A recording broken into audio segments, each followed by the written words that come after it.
New York সিটির Democratic প্রাইমারিতে অভাবনীয় জয় পেয়ে আলোড়ন তৈরি করেছেন জোহরান মামদানি। গেল প্রেসিডেন্ট ও কংগ্রেস নির্বাচনে ডেমোক্র্যাটদের হেরে যাওয়ার পর মামদানির এই জয়কে দেখা হচ্ছে বড় রাজনৈতিক বার্তা হিসেবে। তবে তার জয়ের ঘটনায় চটেছেন মার্কিন প্রেসিডেন্ট ডোনাল্ড ট্রাম্প। মার্কিন মুলুকে ইতিহাস রচনা করলেন এশীয় বংশোদ্ভূত জোহরান মামদানি। সাবেক গভর্নর অ্যান্ড্রু কুমোকে বড় ব্যবধানে হারিয়ে নিউ ইয়র্ক সিটির মেয়র নির্বাচনে ডেমোক্র্যাট প্রাইমারিতে জয় পেয়েছেন তিনি। মেয়র নির্বাচিত হলে ৩৩ বছর বয়সী মামদানি হবেন নিউ ইয়র্কের সর্বকনিষ্ঠ ও প্রথম মুসলিম মেয়র।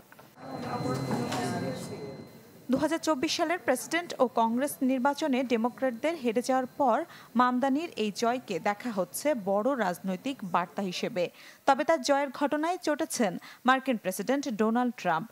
ট্রুথ সোশ্যালে একাধিক পোস্টে মামদানির চেহারা, কণ্ঠস্বর ও বুদ্ধিমত্তা নিয়ে বিদ্রূপ করেছেন মার্কিন প্রেসিডেন্ট। তাকে পাগল, কমিউনিস্ট বলেও কটাক্ষ করেন ট্রাম্প।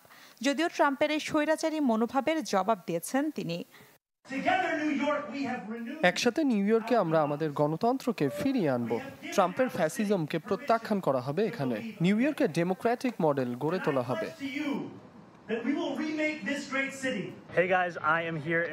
জোহরান কোয়ামে মামদানি একজন ডেমোক্রেটিক সোশ্যালিস্ট।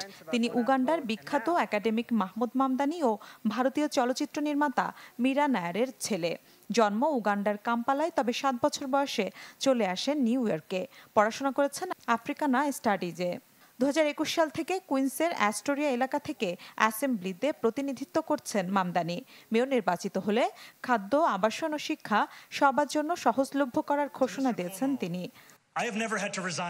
শহরটিকে সাশ্রয়ী করার সব পদক্ষেপ আমি নেব।